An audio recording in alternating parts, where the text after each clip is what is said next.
चलिए, तो हमारा AWS डेवऑप्स विद AI का लेक्चर चल रहा था, जिसके अंदर हमने पिछले सेशन में डिस्कस किया था कि AWS के अंदर ECS क्या होता है, राइट। AWS डेवऑप्स का डेवऑप्स विद AI, इसका लेक्चर नंबर हमारा आज 23 है। तो हमने डिस्कस किया था कि हमारे AWS के अंदर ECS नाम की एक सर्विस होती है। क्या होती है? ECS नाम की एक सर्विस होती है। तो ये ECS सर्विस जो है ये क्या काम करती है, इसके बारे में हम लोगों ने डिस्कस किया था और हम लोगों ने लैब करने की कोशिश की थी, बट कुछ एरर के कारण वो लैब परफॉर्म नहीं हो पाई थी, राइट। तो जो आपका बेसिकली ECS है, इसका फुल फॉर्म क्या है मैंने आपको बताया था, इलास्टिक कंटेनर सर्विस। अब इलास्टिक कंटेनर सर्विस क्या होता है? जो आपका डॉकर काम करता है वही काम AWS की इलास्टिक कंटेनर सर्विस भी करती है। ऐसे ही अजोर के अंदर जाएंगे तो वहाँ पर AKS आएगा, अजोर सॉरी ACS, ठीक है, अजोर कंटेनर सर्विस, तो वो वहाँ पर भी आपको देखने को मिल जाएगा। ऐसे GCP पे जाओगे, उनका भी खुद का कंटेनर सर्विस है। तो देखा जाए ओवरऑल तो सारे क्लाउड प्रोवाइडर्स क्या कर रहे हैं, खुद का कंटेनर सर्विस प्रोवाइड करवा रहे हैं, राइट। तो आप जो है तो जिस क्लाउड को यूज़ करो उसी क्लाउड का आप कुबरनेटिस, उसी क्लाउड का आप डॉकर यूज़ कर सकते हो, उसमें कोई दिक्कत नहीं है।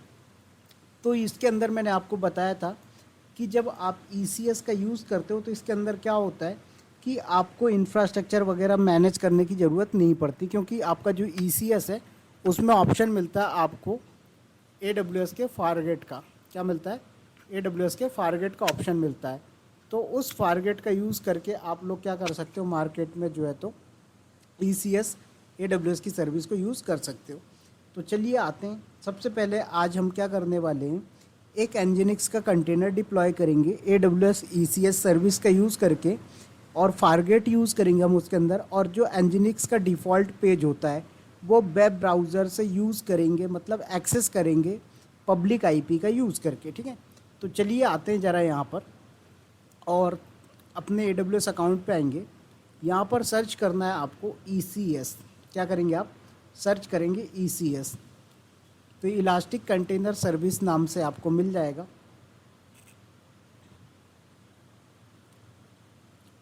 अब यहाँ पर गेट स्टार्टेड पे क्लिक करो तो आपके पास यहाँ पर क्लस्टर का ऑप्शन आएगा। किसका आएगा? क्लस्टर। तो आपको क्या करना है, क्लस्टर क्रिएट करना है। तो यहाँ पर देखो आपके पास कोई भी क्लस्टर नहीं है, तो यहाँ पर क्लस्टर का नाम आप कुछ भी रख सकते हो, बाय डिफ़ॉल्ट ये कुछ भी उठा लेता है, ठीक है। तो मैं यहाँ पर रख रहा हूँ Nginx क्लस्टर। क्या रख रहे हैं हम लोग इसका नाम? Nginx cluster.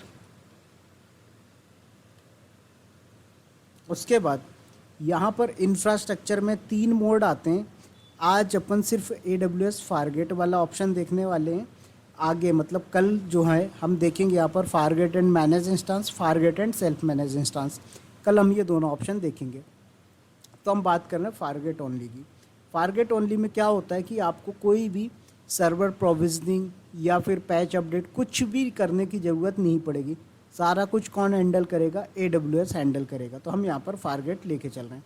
फिर यहाँ पर मॉनिटरिंग, एनक्रिप्शन, ये सब आप लगा सकते हो कि भाई आपको AWS का जो ECS सर्विस बना रहे हो उसके अंदर जो क्लस्टर बनेगा उसकी मॉनिटरिंग करनी है, उस पर आपको एनक्रिप्शन लगाना है, सिक्योरिटी स्ट्रॉन्ग करनी है, वो सब चीज़ें आप यहाँ से कर सकते हो। देखो तो यहाँ पर पूछ रहा है कि भाई आप मॉनिटरिंग में क्या क्या करना चाहते हो, एनक्रिप्शन में देख लो।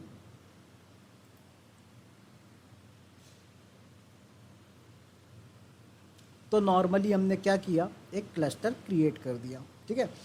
अब बात आती है कि ये जो क्लस्टर हमने बनाया है एक्चुअल में ये क्यों क्रिएट किया आपने, इसके पीछे का रीज़न क्या है। तो जो क्लस्टर है वो एक लॉजिकल ग्रुप होता है आपके ECS रिसोर्सेज का, ठीक है। जो क्लस्टर है उसको आप ऐसा समझो कि ये आपका घर है और इसी के अंदर आप क्या करते हो, घर के अंदर मल्टीपल रूम बनाते हो। तो रूम का मतलब आपकी सर्विस हो जाएगा, रूम के अंदर पर्सन्स होते हैं मतलब टास्क हो जाएगा, और कंटेनर जो है वो कोई पर्सन ने जो काम किया है वो आपका कंटेनर हो जाएगा। तो इस तरीके से इसको आप सिंपल सी लैंग्वेज में समझ सकते हो। तो देखो आपका जो Nginx क्लस्टर है क्रिएट होके आ गया, राइट। और फारगेट जो है वो सर्वरलेस कंप्यूट इंजन होता है, मतलब कोई EC2 इंस्टांस नहीं मैनेज करना है आपको, ना कोई पैचिंग करनी है, ना कोई ऑपरेटिंग सिस्टम का मेंटेनेंस करना है। AWS मैनेज करेगा पूरा इंफ्रास्ट्रक्चर। सेकंड आता है आपको क्या करना, क्रिएट करना टास्क डेफिनेशन। क्या करना है, टास्क डेफिनेशन क्रिएट करना है। तो यहाँ पर क्लिक करिए टास्क डेफिनेशन में और क्रिएट न्यू टास्क डेफिनेशन। अब टास्क डेफिनेशन का जो फैमिली है वो यहाँ पर आपको एंजिनिक्स टास्क देना है। क्या देना है, एंजिनिक्स हाइफन टास्क देना है। उसके बाद लॉन्च टाइप, तो यहाँ पर AWS फारगेट लेके चलोगे, क्योंकि जो इंफ्रास्ट्रक्चर है वो आपको सर्वरलेस चाहिए, ना कि सर्वर मैनेज करने वाला। सर्वर मैनेज करने वाला अगर लेना है तो आप क्या करिए, मैनेज इंस्टांस या फिर अमेजोन EC2 इंस्टांसेस पे जाएंगे। तो हमने बोला हमें मैनेज नहीं करना है, तो हम क्या करेंगे, AWS फारगेट लेके चल रहे हैं। अब बात आती है यहाँ पर टास्क रोल की, ठीक है। तो ये टास्क रोल जो है यहाँ पर नन कर दीजिए, आप क्या कर दीजिए, नन। अब बात आती है कि ये जो टास्क रोल है ये क्या है, क्यों ज़रूरत पड़ती है इसकी। तो बेसिकली जो टास्क रोल है वो तब रिक्वायर्ड होता है जब आपके कंटेनर्स को क्या करना है, AWS पे कोई परमिशन चाहिए। जैसे आपके कंटेनर को S3 एक्सेस करना, आपके कंटेनर को DynamoDB एक्सेस करना है, उस केस में आपको यहाँ पर जो है तो टास्क रोल यूज़ करना पड़ता है। तो हमने बोला अभी हमें ज़रूरत नहीं है। उसके बाद आता है नेक्स्ट आपका यहाँ पर किस चीज़ का, टास्क एग्जीक्यूशन रोल। अब ये task execution role by default आपको यहाँ पर दिखा रहा है ECS टास्क एग्जीक्यूशन रोल, ये लेके चलना है। अब बात आती है कि ये रोल करना क्या है, ठीक है। तो ये रोल जो होता है ये ECS के थ्रू ऑटोमेटिकली क्रिएट होता है, ठीक है। इसकी रिस्पॉन्सिबिलिटीज़ क्या होती हैं, कंटेनर के लिए इमेज को पुल करना, लॉग्स को क्लाउड वॉच पे सेंड करना, और जो भी आपके सीक्रेट्स हैं उनको रिट्रीव करना। समझ में आया। तो यहाँ से इंटरव्यू का एक क्वेश्चन उठ सकता है कि आपका जो टास्क रोल है एंड एग्जीक्यूशन रोल दोनों में क्या डिफरेंस होता है। तो जो टास्क रोल होता है वो कंटेनर यूज़ करता है, और जो एग्जीक्यूशन रोल होता है वो आपका ECS एजेंट यूज़ करता है। पर्पस, टास्क रोल जो है वो AWS के सर्विसेज को एक्सेस करने के लिए यूज़फुल होता है, और जो एग्जीक्यूशन रोल है ये आपके डॉकर की इमेज पुल करना, लॉग्स को पुश करना, सीक्रेट्स मैनेज करना, इन सब के लिए यूज़फुल होता है। इतना समझ में आया अरुण जी एंड आशीष जी। चलिए नेक्स्ट, इसके बाद यहाँ पर आपको बोल रहा है कंटेनर का नाम। क्या देना आपको, कंटेनर का नाम। कंटेनर के नेम से पहले यहाँ पर ना आपको CPU ले लेना है।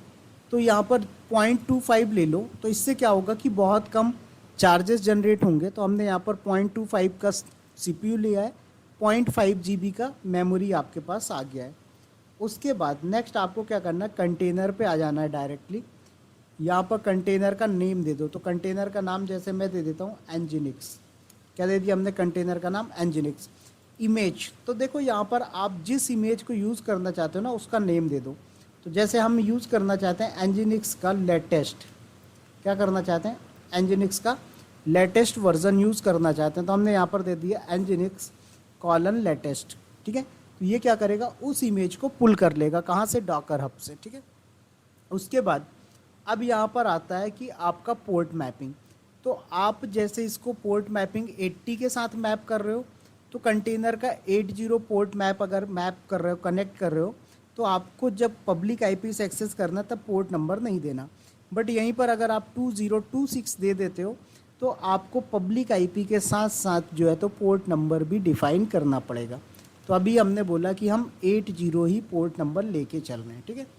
उसके बाद यहाँ पर प्रोटोकॉल आपका TCP रहेगा, ठीक है, क्योंकि जो एंजिनिक्स होता है वो बाय डिफ़ॉल्ट 80 पोर्ट पे ही आपका काम करता है। उसके बाद यहाँ पर प्रोटोकॉल जो है वो HTTP रहेगा। फिर इसके बाद यहाँ पर आपको रिसोर्स एलोकेशन लिमिट पूछ रहा है कि भाई आपको हार्ड लिमिट और सॉफ्ट लिमिट कितनी रखनी है। अब हार्ड लिमिट और सॉफ्ट लिमिट का मतलब क्या है, हार्ड लिमिट का मतलब ये है कि मैक्सिमम इससे ज़्यादा रिसोर्सेज नहीं लेना। सॉफ्ट लिमिट का मतलब क्या होता है कि भाई आपका एक एवरेज कॉन्फ़िगरेशन कि हाँ इतना एवरेज लेके चलना, तो वो आपका यहाँ पर हार्ड और सॉफ्ट में डिफ़ाइन होता है। उसके बाद यहाँ पर एनवायरनमेंट वेरिएबल्स वगैरह, तो ये सब अपन कल देखेंगे। उसके बाद यहाँ पर ये लॉग्स वगैरह के लिए तो अभी हमने बोला लॉग्स यूज़ नहीं कर रहे हैं। फिर यहाँ health check, startup dependency, container time out, ये सब ऑप्शन अपन कल देखने वाले हैं। यहाँ पर स्टोरेज पूछ रहा है कि भाई आपका जो स्टोरेज अमाउंट है वो ऑप्शनल है, बट हम यहाँ पर नहीं डिफाइन करेंगे। फिर उसके बाद यहाँ पर कर दीजिए क्रिएट। तो आपका जो है तो यहाँ पर टास्क डेफिनेशन भी क्रिएट हो गया, राइट। अब जब आपका टास्क डेफिनेशन क्रिएट हो जाता है, फिर आपको क्रिएट करना है क्या, ईसीएस सर्विस। क्या क्रिएट करेंगे Ashish ji and Arun ji, ECS service. तो वो कैसे क्रिएट होगा, क्लस्टर पे जाएंगे आप, क्लस्टर के अंदर आइए और इसी के अंदर आपको सर्विस का ऑप्शन मिलेगा। तो देखो यहाँ पर कोई भी सर्विस नहीं है, तो आपको क्या करना है, क्रिएट सर्विस पे क्लिक करिए। सर्विस का नाम पूछ रहा है तो एनजिनिक्स टास्क पहले टास्क फैमिली पूछ रही है, दिया आपने। वर्जन पूछ रहा है कि आपको कौन सा यूज़ करना है, तो हमने बोला ये लेटेस्ट आ रहा है 2, लेटेस्ट ले लीजिए। उसके बाद यहाँ पर कैपेसिटी प्रोवाइडर, एक सेकेंड यहाँ पर,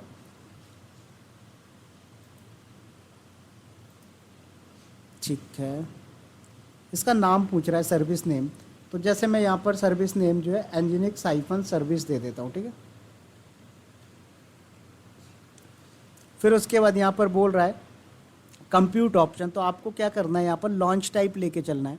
दोनों में क्या डिफरेंस होता है, अगर आप कैपेसिटी प्रोवाइडर स्ट्रेटजी यूज़ करते हो तो specify launch strategy to distribute your task across one or more capacity provider, मतलब आप मल्टीपल कैपेसिटी प्रोवाइडर के साथ जो है रिसोर्सेज को यूज़ कर सकते हो। लॉन्च टाइप पे जाओगे अगर आप, तो लॉन्च टाइप में क्या बोल रहा है कि launch task directly without use of capacity provider strategy. तो हमने बोला हम इसी को लेके चल रहे हैं लॉन्च टाइप, ठीक है। उसके बाद यहाँ पर लॉन्च टाइप में फारगेट, क्योंकि आपको फारगेट यूज़ करना है, ना कि कंटेनर, ना कि EC2 इंस्टांस। उसके बाद यहाँ पर प्लेटफॉर्म का वर्जन पूछ रहा है, तो आप लेटेस्ट ही लेके चलिए। फिर ट्रबल शूटिंग कन्फिग्रेशन करना है तो इनेबल कर दीजिए, नहीं करना मत करिए। फिर रेप्लिकास पूछ रहा है, हमने बोला अभी रेप्लिकास वगैरह सब 1 रख रहे हैं।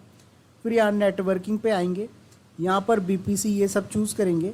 सिक्योरिटी ग्रुप अगर आपके पास ऑलरेडी एग्जिस्ट करता है तो आप ले लो, जैसे मेरे पास ये बना हुआ है तो मैं ये वाले सिक्योरिटी ग्रुप को लेके चल रहा हूँ, या फिर आप नया भी क्रिएट कर सकते हो, ठीक है।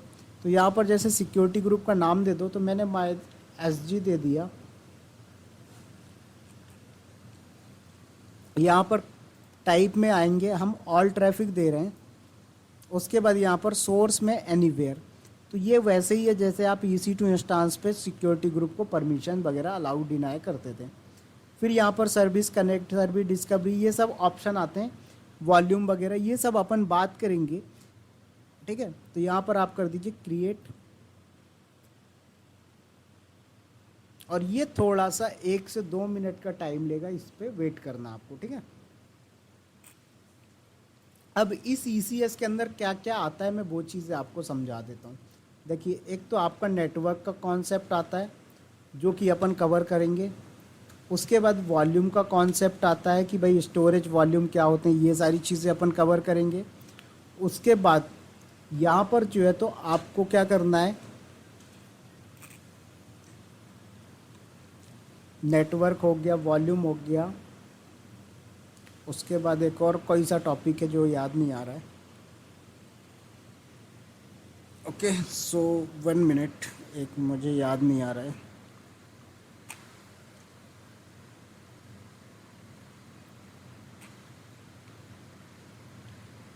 मॉनिटरिंग का तो नहीं है? नहीं नहीं, मॉनिटरिंग तो एक अलग चीज़ है।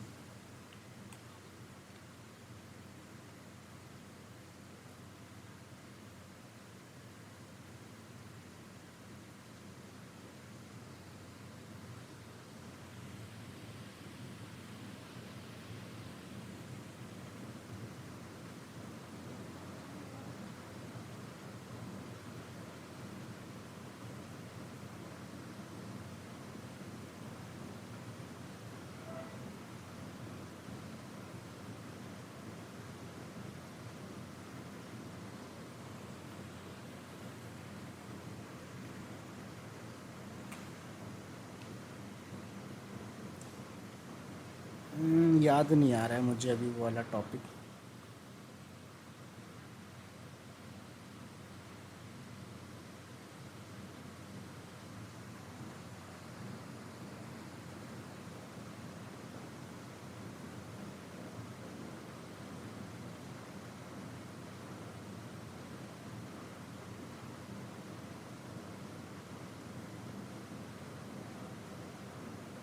चलो याद नहीं आ रहा है, वो जब अपन करेंगे कल तब याद आ जाएगा, या मैं एक बार नोट्स में देख लूँगा, ठीक है। तो यहाँ पर इतना कर लिया आपने और वेट करना है आपका ये जब कॉन्फ़िगर होके क्रिएट हो जाएगा। अभी भी आपका पेंडिंग है, ठीक है। तो जब ये कंप्लीट होगा फिर अपन अपने एनजीनिक्स कंटेनर को एक्सेस करेंगे, जहाँ पर एक आपका एनजीनिक्स का डिफ़ॉल्ट पेज है वो एक्सेस होके आएगा।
देखो हो गया डिप्लॉयड सक्सेसफुली। अब आपको करना क्या है, अपनी सर्विस के अंदर जाएंगे आप, और इस सर्विस में आपको जो है तो पब्लिक आईपी मिलेगा, ठीक है। टास्क के अंदर आएंगे तो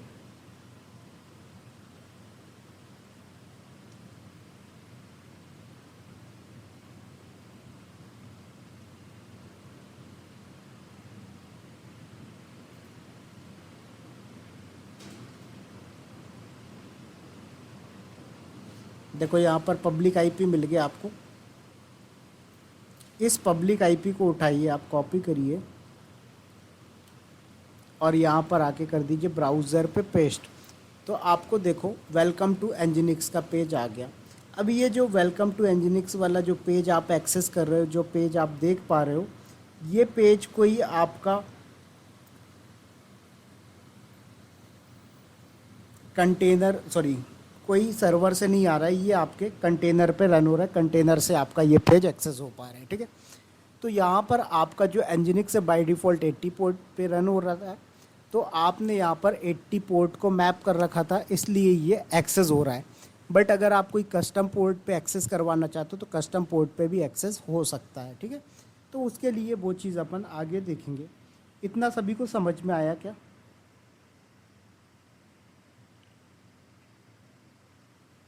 आशीष जी, अरुण जी, इतना समझ में आया? हाँ जी भैया जी। ठीक है। अब यहाँ पर ना मैं आपसे कुछ इंटरव्यू रिलेटेड क्वेश्चन डिस्कस कर लेता हूँ, ठीक है। तो पहला क्वेश्चन तो ये आता है कि आपका जो पब्लिक आईपी है उसको इनेबल करना क्यों ज़रूरी था, या क्यों आप करते हो इनेबल। तो जब भी आपको कंटेनर को एक्सेस करवाना है इंटरनेट के थ्रू, तो आपको क्या करना पड़ेगा, अलाउ करना पड़ेगा पब्लिक आईपी, ठीक है। दूसरा ऑप्शन कि आपका अगर टास्क क्रैश हो जाए, जो आपने टास्क क्रिएट किया है, यहाँ पर देखें आप, यहाँ पर टास्क डेफिनेशन के अंदर ये टास्क है, तो अगर ये टास्क आपका क्रैश हो जाए तो ये क्या करेगा। तो अगर ईसीएस का टास्क क्रैश हो जाता है तो ईसीएस सर्विस जो है ऑटोमेटिकली क्या करती, एक रिप्लेसमेंट टास्क जो है क्रिएट कर देती, क्योंकि वहाँ पर मेंटेन करके चलना पड़ता है इसको डिज़ायर्ड स्टेट। कहने का मतलब ये है कि अगर आप इसको यहाँ पर आके स्टॉप कर देते हो तो ये क्या करेगा, एक नया क्रिएट करके आ जाएगा।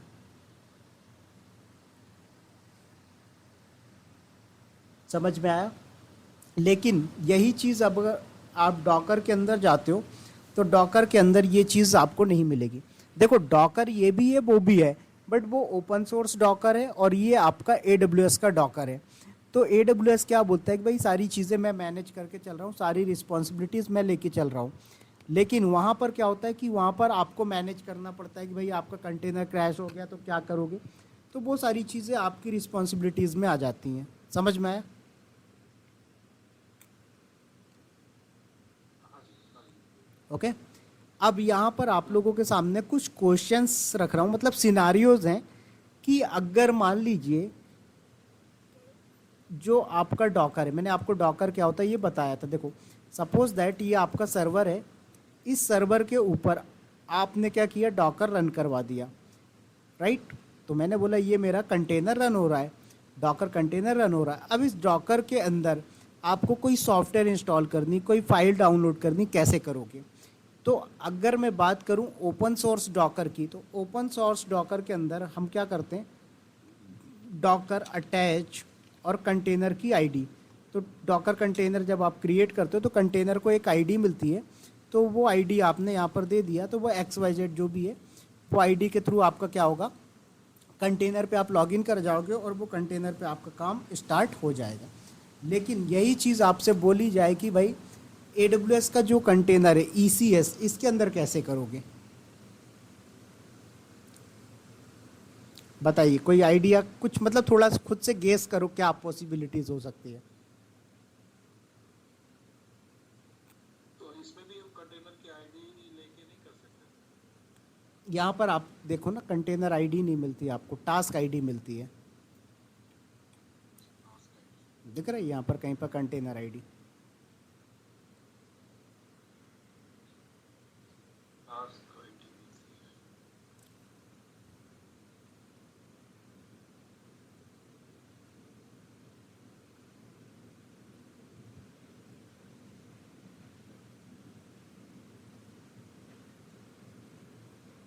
फिर क्या कर सकते हैं भैया? आप लोगों को मैंने टाइम दिया, थोड़ा सोचो क्या करोगे। अच्छा, 1-2 मिनट का टाइम दूंगा, ज़्यादा नहीं, फिर मैं खुद ही बता दूंगा। देखो यहाँ पर सबसे पहला तो ये है, समझो कि आपने बोला कि कंटेनर आईडी लेके आप काम कर लोगे, ठीक है। पहली चीज़,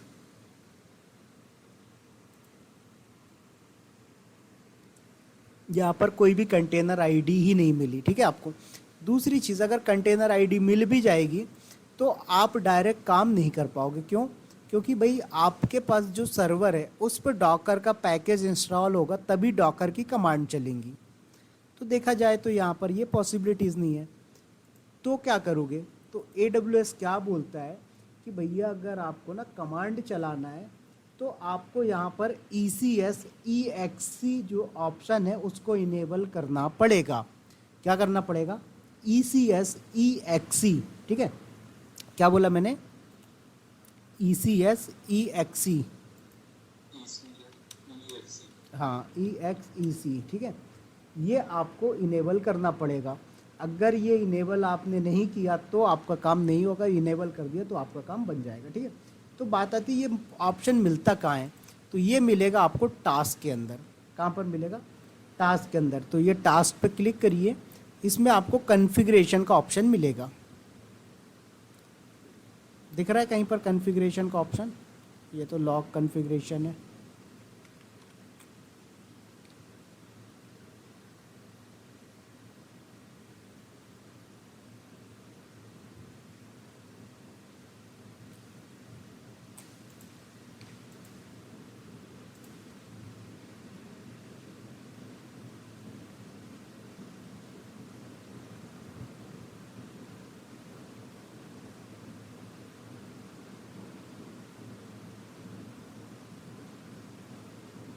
देखो ये आपको कॉन्फ़िगरेशन का ऑप्शन मिल गया ऊपर। अब इस कॉन्फ़िगरेशन में देखना आपको एग्जीक्यूट कमांड जो है ये ऑप्शन इनेबल्ड होना चाहिए। तो कहीं ना कहीं देखो लिखा होगा,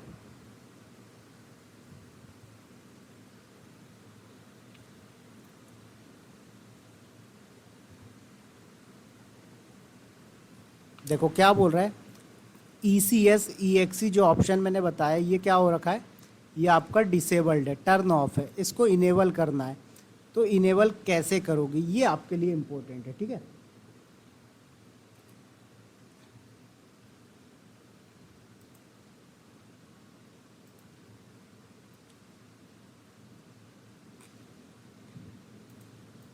एक सेकेंड,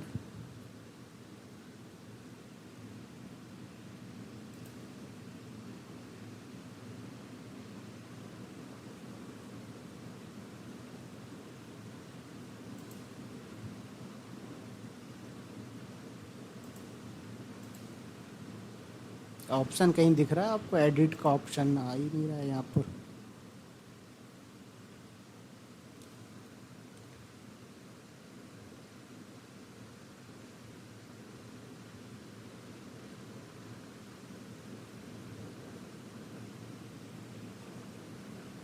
इन्फो है टेक्निकल। हाँ हाँ, वो तो इन्फॉर्मेशन दे रहा है।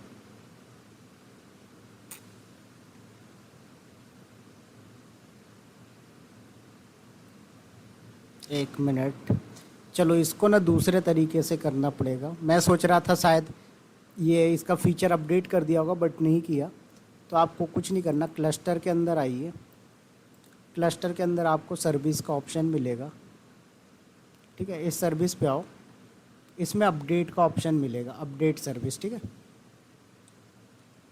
और इस टाइम पे आपको इनेबल करके चलना है ऑप्शन, ठीक है। डिप्लॉयमेंट ऑप्शन पे देखो,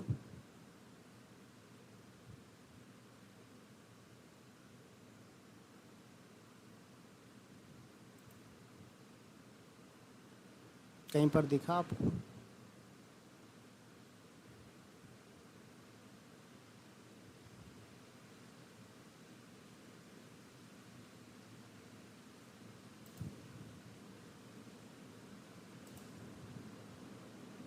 देखो ये ऑप्शन मिल रहा है ट्रबल शूटिंग कन्फिग्रेशन पे, टर्न ऑन ECS EXE, इसको करके आपको अपडेट कर देना है, ठीक है।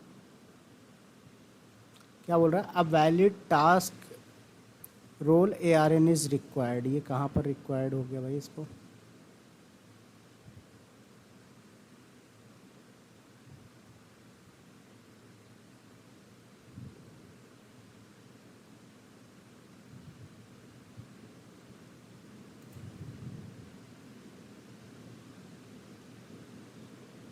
ऐसा क्यों बोल रहा है ये?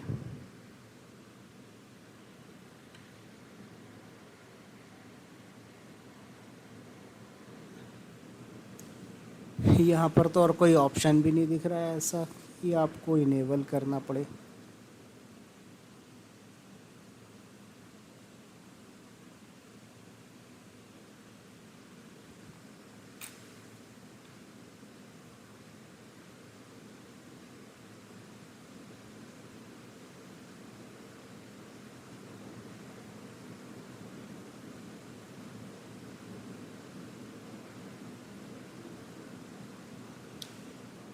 एक मिनट, ये ना जब अपन ने क्या किया था, जब अपन ने यहाँ पर क्रिएट किया हुआ था सर्विस, ठीक है।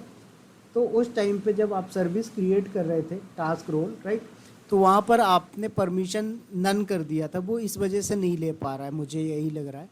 तो ये चीज़ आपको वहाँ पर क्या करनी पड़ेगी, इनेबल करनी पड़ेगी।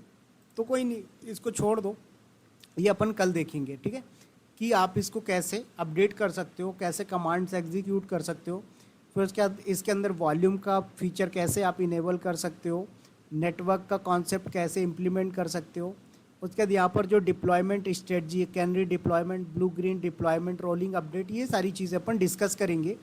क्योंकि प्रोडक्शन के अंदर जब आप काम करते हो तो यही चीज़ें आपको आनी चाहिए, rolling update, blue green, canary, linear, ये सारी चीज़ें।